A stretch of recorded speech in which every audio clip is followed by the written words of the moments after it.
부처님과 아라한은 이와 같이 지혜와 복덕, 신통과 자비에 있어서 큰 차이가 있다.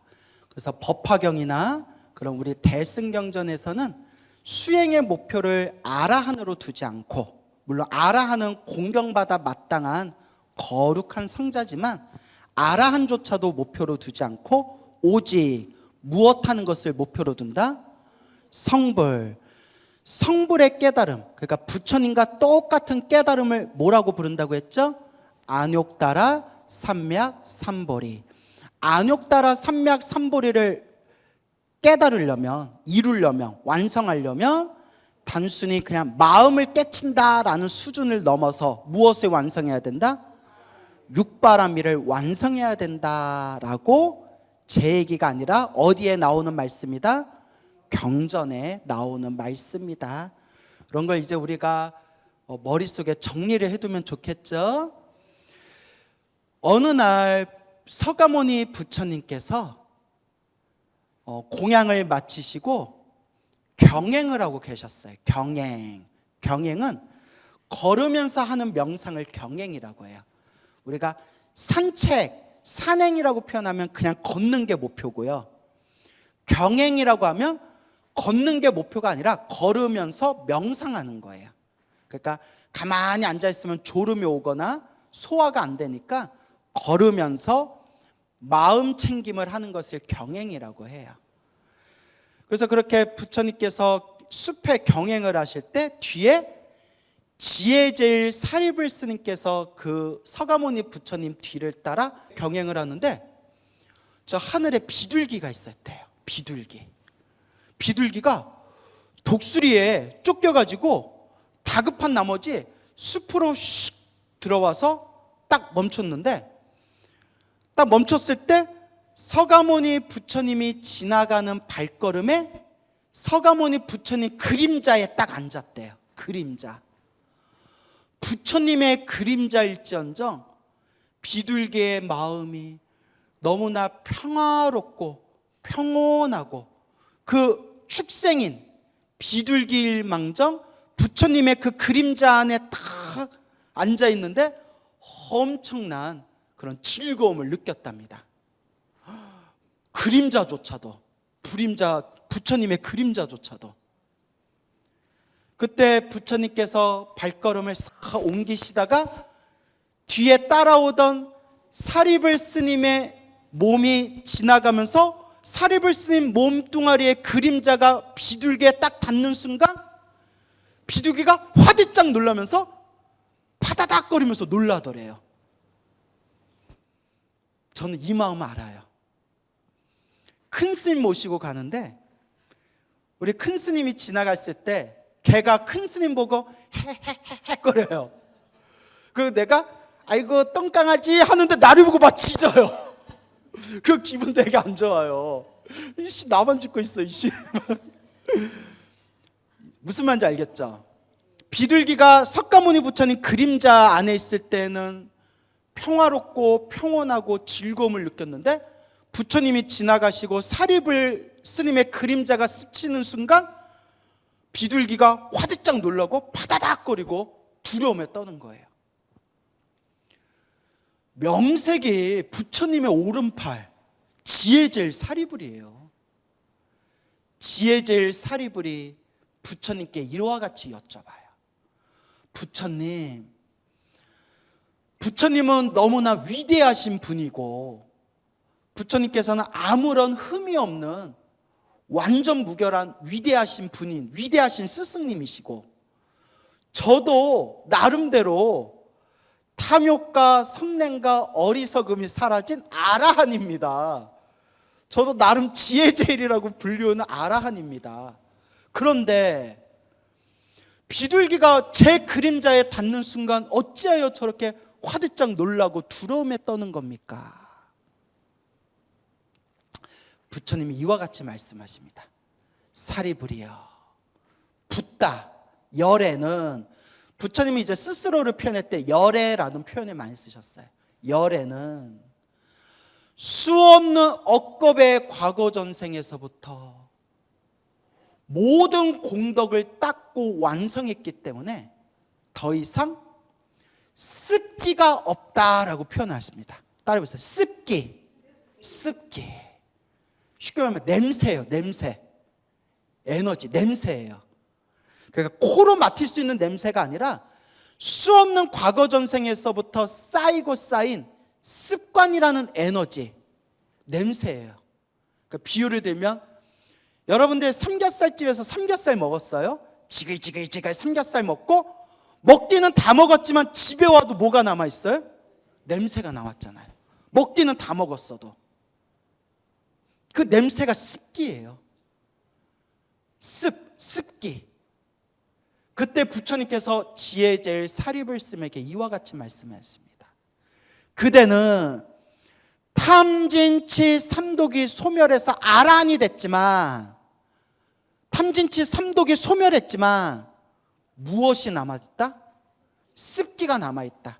고기는 다 먹고 집으로 돌아왔지만, 고깃집에서 벗어나서 집으로 돌아왔지만 뭐가 남아있다?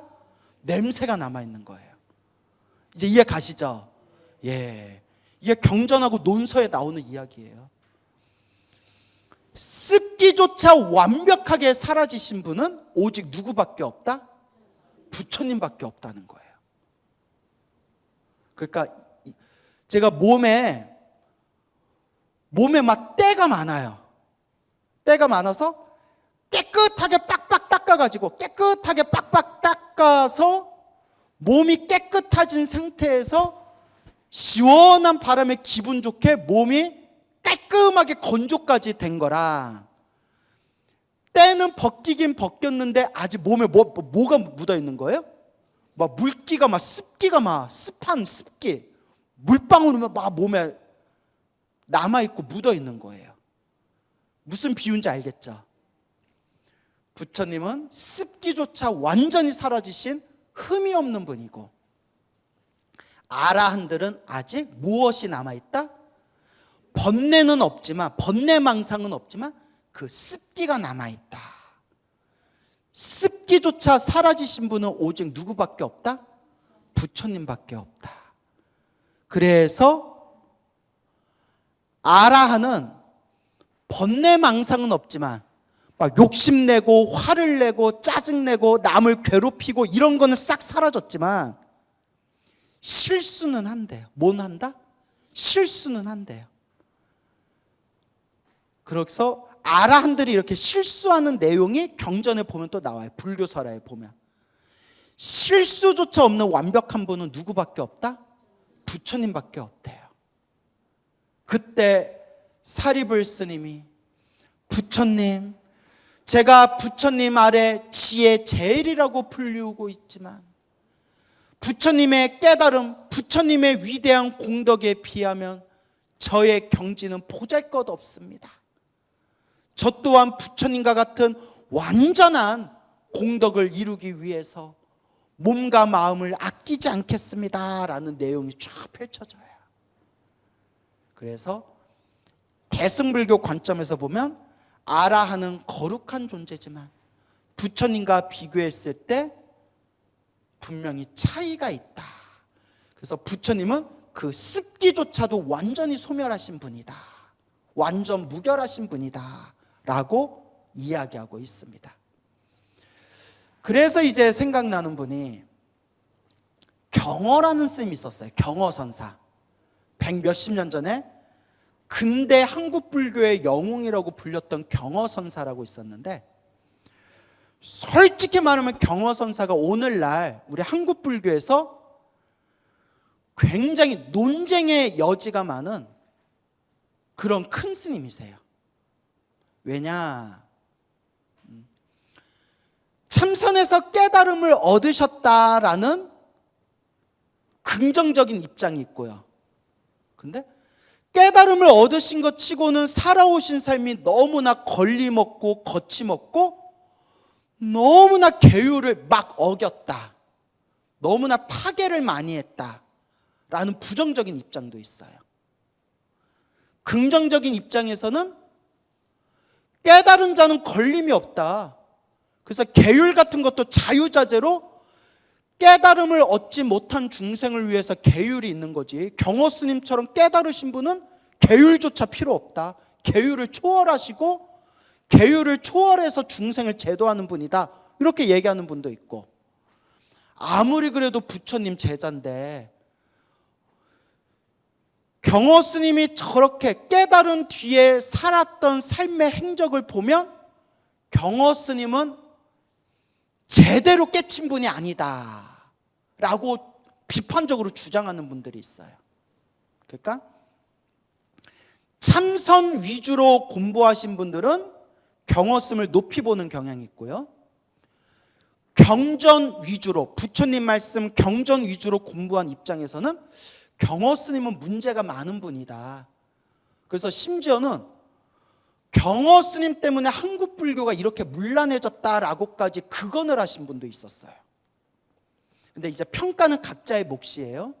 근데 저도 경호 스님의 일대기, 경호 스님의 생애에 대한 책을 읽어봤는데 20대 때는 우와 멋있다, 멋지다라고 생각했는데 나이가 들수록 좀 이상한데? 좀 이상한데? 예. 근데 이거는 이제 각자의 몫이에요. 알겠죠? 경호 스님 일대기에 이런 내용이 나와요. 어느 큰 사찰에서 이렇게 이제 주석하셨을 때 매일 술과 고기가 없으면 하룻밤 잠도 제대로 못 주무실 정도로 술하고 고기를 너무 좋아하시는 거예요. 막 여자하고 썸씽이 있었다는 얘기도 있고, 예, 그 경호 스님 일대기에 보면 자세히 나와요. 예, 제가 뭐 여기서 이렇게 좀 얘기하기 뭐하고요. 판단은 각자의 몫이에요. 예, 제가 뭐라고 얘기하기가 어렵네요. 그래서 이제 절에서 술, 고기 막 먹다 보니까 그때 아주 계율을 잘 지키러 유명한 대율사 스님, 경전, 특히 화엄경의 대가였다는, 화엄경을 깊이 연구한 율사 스님이 어디 부처님 도량에서 이 무슨 짓거리냐 하고 경호 스님을 딱 찾아갔대요. 이게 뭐 하는 짓이요 하고 소리를 냅다 지르니까 경호 스님이 그대가 화엄경을 깊이 공부했다는데 내 질문에 대답을 한다면 내가 무릎 꿇고 사죄하겠어. 이제 이걸 법거량이라고 해요. 법거량. 한 방망이 딱 이제 내리 찍는 거예요. 내 질문에 답을 옳게 한다면 내가 무릎 꿇고 사죄하겠어. 화엄경이라면 내가 눈을 감고도 내 화엄경을 내가 강의할 수가 있어. 질문해 보시오 했더니 경호 스님이 뭐라고 질문했냐면 화엄경 80권봉 화엄경에 수많은 품들이 있는데 무슨 품, 세주묘원품, 열애수량품, 무슨 품 있잖아요. 갑자기 술잔이 딱 들면서 이거는 몇 제품이요? 하고 질문을 한 거예요. 이게 깊이가 있어요. 화엄 사상이 모든 게 다 화엄이다, 모든 게 두두무물, 눈앞에 보이는 모든 현상이 다 부처님 법이다 라고 가르치거든요. 그러니까 내가 마시고 있는 술, 고기, 이 술잔도 부처님 법 아니냐, 근데 이 술잔이 몇 제품이냐 하고 딱 물어본 거예요. 여기서 나 같으면 그냥 엎어버렸을 거예요. 입만 살아가지고 하면서 엎어버렸을 텐데 화엄경 그 강사 스님께서 스님의 그 깊은 뜻을 내가 헤아릴 수가 없습니다 하고 그 율사 스님이 사죄를 하고 책에서는 율사 스님이 매일 술하고 고기를 갖다 줬대요. 큰 스님이라고. 옛날에 좀 그런 게 있었다. 그래서 내가 아이고 걸렸어. 미끼에 걸려버렸구나. 근데 이제 제가 얘기하려는 게 이거예요. 제가 얘기하려는 게 그 율사 스님이 경호 스님한테 이렇게 여쭤봤대요.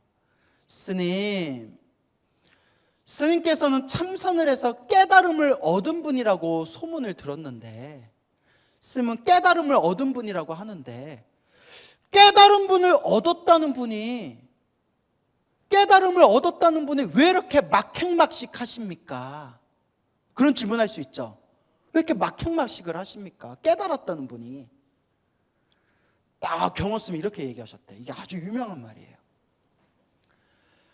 바다에 바람이 불면 뭐가 몰아치죠? 파도가 몰아치죠. 바람에 몰아치던 파도가 바람이 멈췄어도 파도에 일렁임이 남아있듯이 내가 내 마음이 부처인 거는 알았지만 뭐는 남아있다네? 습기는 남아있다네 라는 얘기를 하셨대요. 정리가 되세요? 예. 그러니까 내가 참선해서 마음이 부처인 건 알겠는데 요 중생으로 살아왔던 그 습관, 습기가 남아있어가지고 요걸 아직 내가 다 닦지를 못했다, 뭐 이렇게 해석할 수가 있겠죠. 그래서 옛날부터 보조국사, 보조진울, 보조국사 스님도 하신 말씀이 도노점수라고 해서 도노, 내가 부처인 건 단박에 깨달았지만 점수, 아직 중생의 습기, 습관이 남아있기 때문에 점점 닦아야 된다.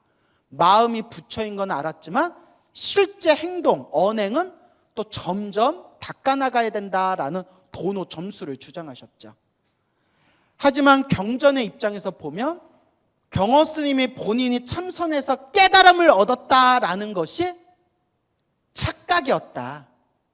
진짜 깨달음이 아니라 착각 깨달음이었다 라고 주장하는 분들도 있어요. 뭔 얘기인지 알겠죠? 근데 이런 부분이 어려워요. 또 솔직히 말하면 우리 한국불교 우리 선배 스님, 어른 스님들 중에 그 경허 스님 족보, 경허 스님 라인이신 큰 스님들이 많기 때문에 벌써부터 제가 경허 스님에 대해서 이렇게 얘기했다는 것 자체가 벌써 제가 좀 쫄려요. 물론 우리 선배 어른 스님들이 요 헬로부터 TV를 안 볼 거라 생각을 하지만 원래 스님들은 스님 법문 잘 안 듣거든요. 그런데 워낙 이 한국 불교계가 엄청 좁아요. 좁기 때문에 이거 경허 스님 함부로 건들면 안 되는데, 예, 그렇게 이제 우스갯소리로 그런 얘기를 해봅니다. 판단은 자기의 몫이, 알겠죠? 하지만 그냥 제가 늘 주장하는 대로 부처님 경전에 근거를 두자면 수행이 잘 되면 잘 될수록 계율을 저절로 지키게 된대요. 그래서 여러분 이런 내용이 나와요.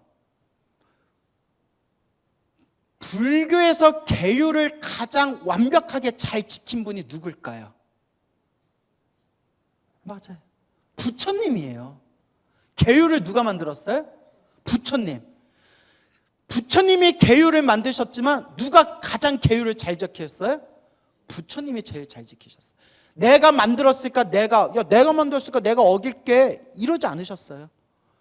중생의 모범이 되기 위해서 부처님이야말로 더 이상 계율이 필요 없는 분이지만 중생의 모범이 되기 위해서 가장 계율을 잘 지킨 분이 바로 누구시다? 부처님이셨다라는 걸 우리가 항상 고민해야 돼요. 그래서 우리 한국 불교 역사에서 한때 참선을 위주로 공부하는 선종이라는 게 너무나 큰 영향력을 미치다 보니까 경전을 게을리하던 시절이 있었어요. 부처님 말씀을 게을리하고 마음만 깨치면 되지라고 주장하고 부처님 말씀보다는 선사, 큰 스님들을 오히려 스승으로 의지하던 시절이 있었어요. 그러니까 부처님을 스승으로 의지하는 게 아니라 스님을 스승으로 의지하던 시절이 있었어요. 그러면서 시간이 지나면서 이제 여러 어떤 시행착오 끝에 요새 이제 또 젊은 스님들이 하는 이야기는 결국 누구에게로 돌아가야 된다? 부처님으로 돌아가야 된다. 결국은 부처님 말씀을 근거로 삼아야 되고 결국 우리의 스승은 큰 스님들이 아니라 부처님에게로 돌아가야 된다. 근데 당연한 얘기죠. 이건 상식이에요. 우리의 스승은 부처님이고 우리가 부처님의 말씀을 근거로 삼아서 공부해야 된다. 그래서 왜냐? 아무리 스님들이, 큰 스님들이 깨달음을 얻었다 하더라도 존경받아 마땅하지만 부처님 깨달음과 같다 다르다? 다르다. 부처님과 같은 완전한 깨달음을 얻은 분은 누구밖에 안 계시다? 부처님밖에 안 계시다. 이것도 제 얘기가 아니라 누가 하신 말씀이에요? 부처님 경전에 나오는 말씀이에요. 그래서 저는 그냥 항상 상식적인 얘기예요. 부처님 경전에 의지하자. 부처님 말씀을 근거로 삼자. 부처님을 스승으로 삼자. 그래서 이런 상식적인 불교가 펼쳐져야 됩니다. 알겠죠? 하지만 중요한 거는 우리 중생들은 탐욕과 성냄과 어리석음이 너무 깊고, 탐욕과 성냄과 어리석음이 너무 깊기 때문에 우리 습기가 어때요? 우리 습기가 너무 강해요. 중생의 이 강한 습기를 업습이라고 해요. 뭐라고 한다? 업습. 욕심내는 습관, 성내는 습관, 짜증내는 습관, 막 온갖 업의 습관들이 꽉 들이차 있어요. 자기를 바로 봅시다. 내 자신을 있는 그대로 보면 내 마음에 욕망과 욕심이 가득한 걸 알 수 있어요. 웬만큼 닦아도 이게 쉽게 없어지지가 않아요. 평생 참선을 하셨다는 큰 스님도 돌아가실 때까지 화내는 습관을 못 버리셨대요. 누군지 말하면 돼요, 안 돼요? 여기서 이제 끊을게요. 너무 깊이 들어가면 골치 아파요. 예? 어떤 스스로 깨달음을 얻었다고 말씀하시는 큰 스님은 살아있을 때, 당신 살아있을 때 당신 모습을 조각상을 만들어가지고 사람들한테 좀 구설수에 올랐어요. 원래 본인 살아있을 때 법당에다 본인 조각상을 모신다 안 모신다? 안 모시죠. 딱 봐도 이상하지 않아요? 예. 깨달았다는 분이 오히려 집착이 없어야 되는데 당신 아직 살아계신데도 당신 조각상을 딱 돌로 만들어가지고 모셔놓고 그래서 야, 깨달으면 저런 거냐? 희한해요. 예. 그래서 정토종이라는 게 생기게 됐어요. 무슨 종?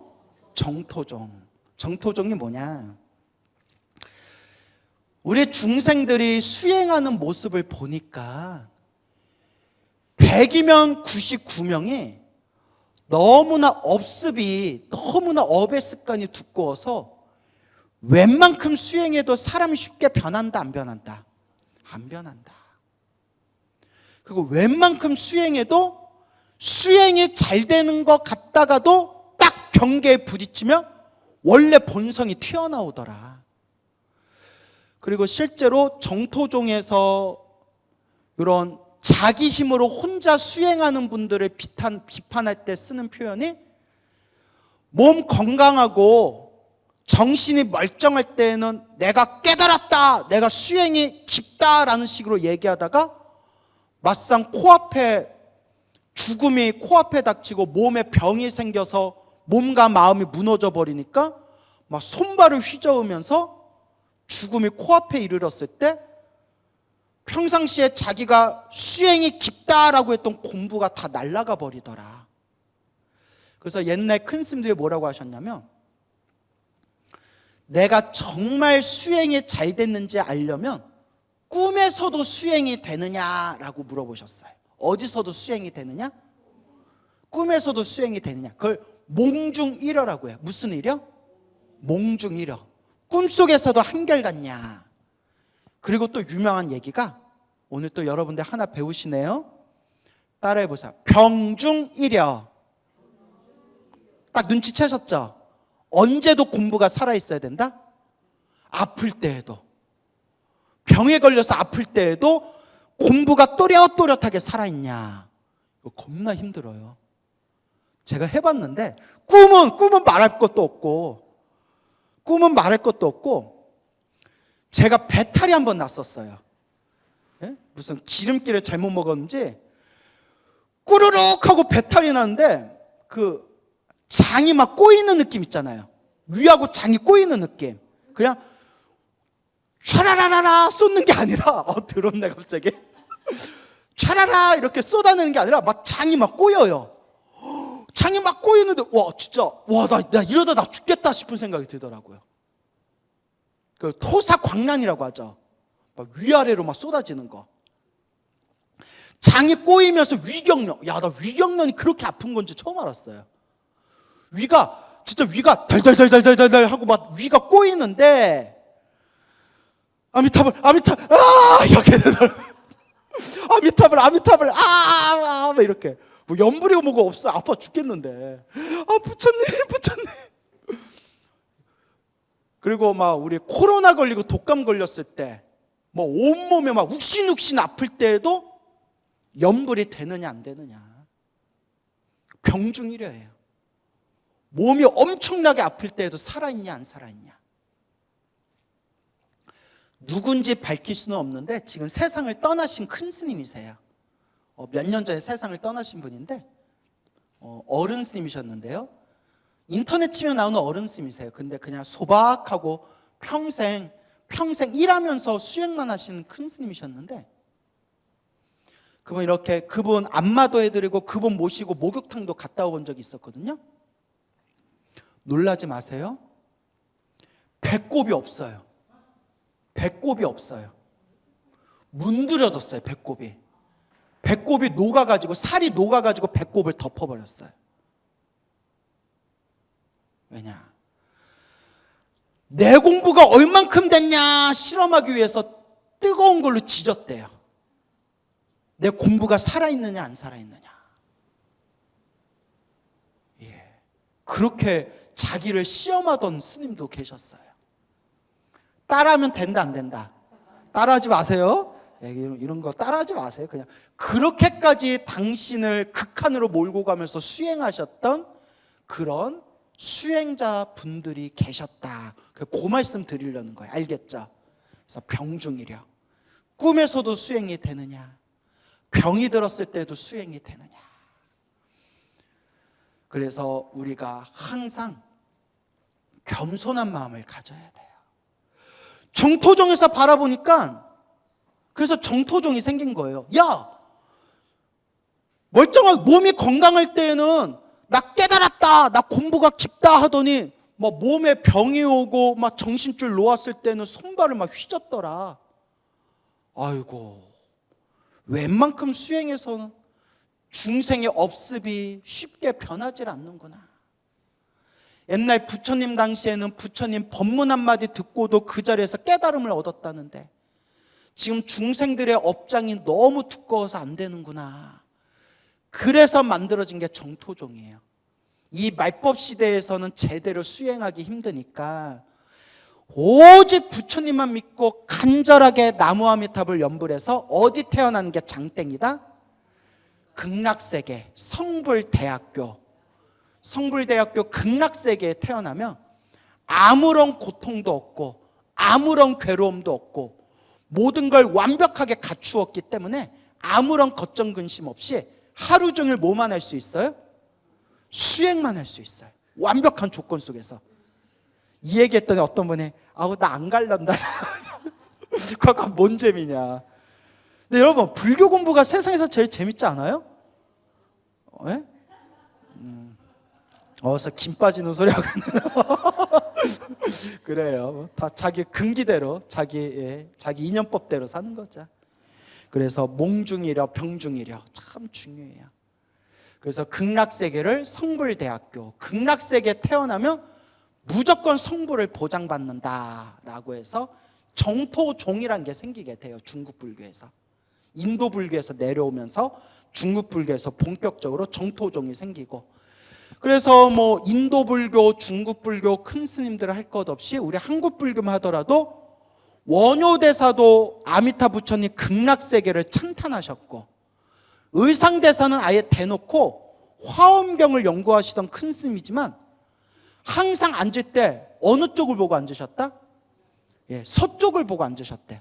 그래서 우리 서방정토 극락세계라고 하잖아요. 항상 서쪽을 보고 앉으셨고 항상 극락세계 태어나기를 발언하셨고, 역대 우리나라 큰 스님들도 한결같이 극락세계 태어나기를 발언하신 큰 스님들이 헤아릴 수 없이 많아요. 그래서 참선하는 사람들이 연불에서 극락세계 태어나기를 발언하는 연불 수행자들을 조금 이렇게 우습게 보는 경향이 있는데요, 그게 잘 몰라서 그래요. 무식해서 그래요. 참선하는 사람들이 가장 또 존경하는 대표적인 스님 중에 한 분이 서산대사예요. 그렇죠? 서산대사의 성가귀감 같은 책을 보면 참선하는 사람들이 반드시 봐야 할 책으로 손꼽히는 명저거든요. 근데 정작 참선하는 사람들이 가장 존경하는 분 중에 한 분인 서산대사도 서산대사 문집에 보면 제가 죽으며 오로지 아미타 극락세계에 태어날지이다 라고 발언문을 쓴 게 서산대사 문집에 있어요.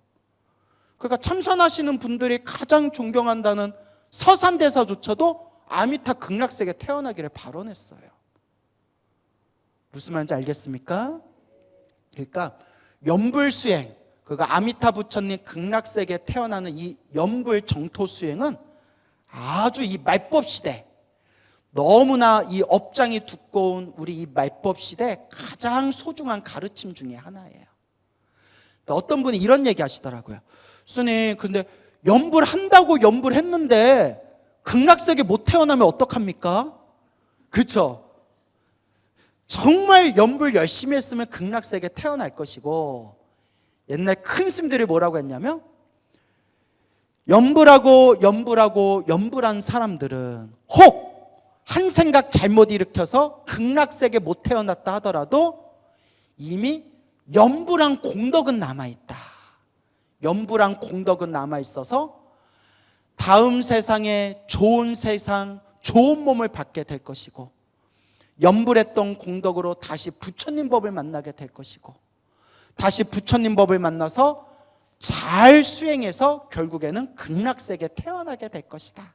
그러니 극락세계에 내가 태어날 수 있나 없나 고민하지 말고 연불하면서 부처님과 인연을 맺어라 라고 간곡하게 얘기하신 겁니다.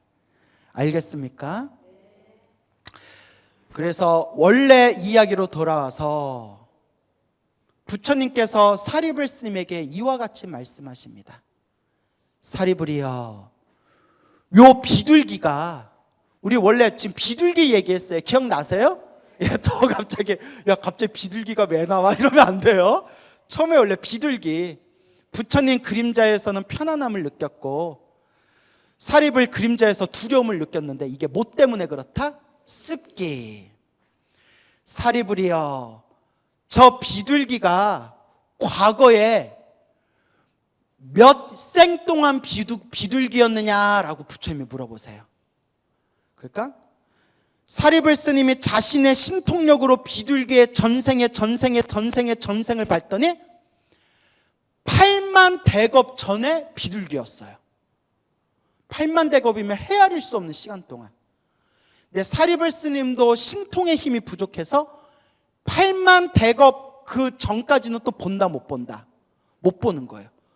부처님, 제가 볼 수 있는 게 8만 대겁까지만 볼 수 있는데 8만 대겁 전에도 비둘기였습니다. 징하다. 그죠? 근데 이 비둘기가 언제까지 비둘기겠느냐? 사리불 스님이 비둘기의 다음 생을 꿰뚫어 봤는데 역시 언제까지 볼 수 있어요? 8만 대겁까지.